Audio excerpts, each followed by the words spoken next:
നമ്മളൊരു വീട് വെക്കുമ്പോൾ ഒരു കാരണവശാലും മിസ്സിംഗ് ആയി കൂടാത്ത ഏറ്റവും പ്രധാനപ്പെട്ട 2 ഭാഗങ്ങൾ അത് ഏതൊക്കെയാണെന്ന് നോക്കാം. അവിടെ നഷ്ടപ്പെട്ടു പോയാൽ എന്താണ് ബുദ്ധിമുട്ടെന്നും നമുക്ക് നോക്കാം. ഇത് ഞാനൊരു വീടെടുത്തു, അതിനെ സ്ക്വയർ ഷേപ്പിലേക്ക് വരച്ചു, ആ 8 ദിക്കുകളും മാർക്ക് ചെയ്തു. ഈ വീടിനെ ഞാൻ കറക്റ്റ് 9 ആയിട്ട് ഡിവൈഡ് ചെയ്യണം. ഇതിൽ ഒരു കാരണവശാലും നഷ്ടപ്പെട്ടു പോയിക്കൂടാത്ത 2 ഭാഗങ്ങൾ. ഒന്ന് സൗത്ത് വെസ്റ്റ്. സൗത്ത് വെസ്റ്റ് എന്ന് പറയുന്നത് ഈ കന്നിമൂല ഭാഗമാണ്. കന്നിമൂലയ്ക്കാണ് സൗത്ത് വെസ്റ്റ് എന്ന് പറയുന്നത്. കന്നിമൂല ഭാഗം ഒരു കാരണവശാലും നഷ്ടപ്പെട്ടു പോകാൻ പാടില്ല. കന്നിമൂല ഭാഗം. അപ്പൊ കന്നിമൂല ഭാഗം നഷ്ടപ്പെട്ടു പോയി കഴിഞ്ഞാൽ എന്താ സംഭവിക്കുന്നത്? വടക്ക് കിഴക്ക് ഭാഗത്ത് വാസ്തുപുരുഷൻ ശിരസ് വെച്ച് കിടക്കുന്നു. അവിടെ നിന്നും വീട്ടിലേക്കുള്ള കാന്തിക ഊർജം കടന്നു വരുന്നു. അത് തെക്ക് പടിഞ്ഞാറ് ഭാഗത്ത് സ്റ്റോർ ചെയ്യുന്നു. തെക്ക് പടിഞ്ഞാറ് ഭാഗത്ത് ഒരു തരത്തിലുള്ള ഓപ്പണിങ്ങും പാടില്ല. അപ്പൊ കന്നിമൂല നഷ്ടപ്പെട്ട വീടാണെങ്കിൽ എന്ത് സംഭവിക്കും? ഇവിടെ വീട്ടിൽ സമ്പത്ത് നിൽക്കത്തില്ല. ഇത് ഇത്രയുമാണ് കന്നിമൂല. ഇത് വീട്ടിൽ ഇല്ലെന്നുണ്ടെങ്കിൽ വീട്ടിൽ സമ്പത്ത് നിൽക്കത്തില്ല. പൈസ എത്ര വന്നാലും ഓട്ടക്കലത്തിൽ വെള്ളം കോരുന്നത് പോലെ കയ്യിൽ നിന്ന് പൈസ ചെലവായിക്കൊണ്ടേയിരിക്കും. നമുക്ക് കയ്യിൽ ഒരു പൈസയും കാണത്തില്ല.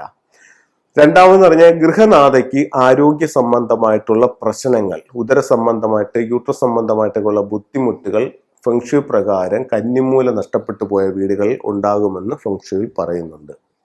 ഇനി അവിടെ ഒരു സൗഭാഗ്യമുണ്ട്. അവിടെ ഒരു സൗഭാഗ്യം എന്ന് പറയുന്ന വിവാഹം, ഭാര്യ ഭർത്തൃ ബന്ധം, ഐക്യം, ഇതിൻ്റെയൊക്കെ ഒരു സ്ഥാനമാണ് കന്നിമൂല എന്ന് പറയുന്നത്. അപ്പം അവിടെ നഷ്ടപ്പെട്ടു പോവുകയാണെന്നുണ്ടെങ്കിൽ ഭാര്യയും ഭർത്താവും തങ്ങളിൽ കലഹങ്ങൾ ഉണ്ടാവും, ഡൈവേഴ്സ് പോലുള്ള കാര്യങ്ങൾക്ക് സാധ്യത ഉണ്ടാവുമെന്ന് ഫെങ്ഷുവിൽ പറയുന്നു. അപ്പോൾ ഒരു വീട്ടിൽ പ്രധാന വ്യക്തി എന്ന് പറയുന്നത് ഭാര്യയും ഭർത്താവുമാണല്ലോ. അപ്പം ഗൃഹനാഥയ്ക്ക് ആരോഗ്യ പ്രശ്നങ്ങൾ ഉണ്ടാവുക, ഭാര്യയും ഭർത്താവും തങ്ങളുടെ അഭിപ്രായ വ്യത്യാസങ്ങൾ ഉണ്ടാവുക, വീട്ടിൽ പൈസ നിൽക്കാതെ വരിക. അങ്ങനെ വരുമ്പോൾ ആ വീടിന്റെ ബാലൻസ് തെറ്റും. അപ്പൊ ഒരു കാരണവശാലും എന്ത് സംഭവിക്കരുത്? കന്നിമൂല നഷ്ടപ്പെട്ട് വീട് വെക്കരുത്. അഥവാ നഷ്ടപ്പെട്ട് പോയിട്ടുണ്ടെങ്കിൽ എത്രയും വേഗം അതിനുള്ള പരിഹാരങ്ങൾ ചെയ്യേണ്ടതാണ്. അപ്പൊ കന്നിമൂല ഉറപ്പായും വേണം. അടുത്ത നഷ്ടപ്പെട്ട് പോയിക്കൂടാത്തൊരു സ്ഥലം എന്ന് പറയുന്നത് എവിടെയാണ്? വടക്ക് കിഴക്ക് ഭാഗം. ഇതിനെ ഈശാന കോണം എന്ന് പറയും. ഈശാന കോണ്. അപ്പൊ നമ്മൾ എല്ലാ വീട്ടിലും ഒരു വാസ്തുപുരുഷനുണ്ട് എന്നുള്ളതാണ് പറയുന്നത്, വാസ്തുവിൽ പറയുന്നത്. വാസ്തുപുരുഷൻ വടക്ക് കിഴക്ക് ശിരസ് വെച്ച് തെക്ക് പടിഞ്ഞാറ് ഭാഗത്ത് പാദം വെച്ച് കിടക്കുകയാണ്. അപ്പം ഈ ഒരു സ്ക്വയറിനകത്ത് നമുക്കൊരു വാസ്തുപുരുഷന്റെ ചിത്രം വരയ്ക്കാനായിട്ട് പറ്റും. അപ്പൊ വാസ്തുവിനെ പറ്റി ബുക്കുകളൊക്കെ മറ്റൊക്കെ വായിച്ചിട്ടുള്ളവർക്കാണെങ്കിൽ അവർക്കറിയാം ഇതിനകത്തൊരു വാസ്തുപുരുഷന്റെ പിക്ചർ ഉണ്ട്. അപ്പോൾ ഈ ഇതിനകത്ത് വരയ്ക്കുമ്പോൾ ഈ വടക്ക് കിഴക്ക് ഭാഗം പോയിട്ടുണ്ടെന്നുണ്ടെങ്കിൽ ഈ വാസ്തുപുരുഷന്റെ ശിരസ് അതിനകത്ത് ഉണ്ടാവുമോ? ആ വീട്ടിൽ ഉണ്ടാകില്ല. അപ്പോൾ ശിരസിന്റെ ഭാഗം അവിടെ നഷ്ടപ്പെട്ടു പോയി. ശിരസിന്റെ ഭാഗം നഷ്ടപ്പെട്ടു പോയി കഴിഞ്ഞാൽ ഒരു വ്യക്തിക്ക് ഏറ്റവും പ്രധാനപ്പെട്ട ഭാഗം ഏതാണ്? ശിരസ് തന്നെയാണ്. അപ്പോൾ ശിരസ് നഷ്ടപ്പെട്ടു പോയ വീടെന്ന് പറഞ്ഞു കഴിഞ്ഞാൽ ആ വീടിന്റെ അഭിവൃദ്ധി നഷ്ടപ്പെട്ടു പോയി, വളർച്ച മുരടിച്ചുപോയി. ഒരു കാരണവശാലും ഈശാന കോൺ നഷ്ടപ്പെട്ടു പോകാൻ പാടില്ല. എന്നാൽ ചോദിക്കും മറ്റു കോണുകളൊക്കെ പോയാലോ എന്ന്. മറ്റു കോണുകൾ പോയാലും നമുക്കതിനെ കറക്റ്റ് ചെയ്യാനായിട്ട് സാധിക്കും. ഒരു കാരണവശാലും നഷ്ടപ്പെട്ടു പോയിക്കൂടാത്ത 2 ഭാഗങ്ങൾ എന്ന് പറയുന്നത് ഒന്ന് ഈശാന കോണും ഒന്ന് കന്നിമൂലയുമാണ്. ഇത് രണ്ടും നഷ്ടപ്പെട്ടു പോയി കഴിഞ്ഞാൽ ആ വീടിന്റെ ബാലൻസ് തെറ്റും, അവിടെ യാതൊരു തരത്തിലുള്ള പുരോഗതിയും ഉണ്ടാവില്ല. ഇത്തരത്തിലുള്ള ബുദ്ധിമുട്ടുകൾ ഉണ്ടാവും. അപ്പം ഇത് നമുക്ക് എന്താണെന്ന് കണ്ടിട്ട് ഇപ്പൊ ഇത്തരത്തിലുള്ള ഒരുപാട് വീടുകളുണ്ട്.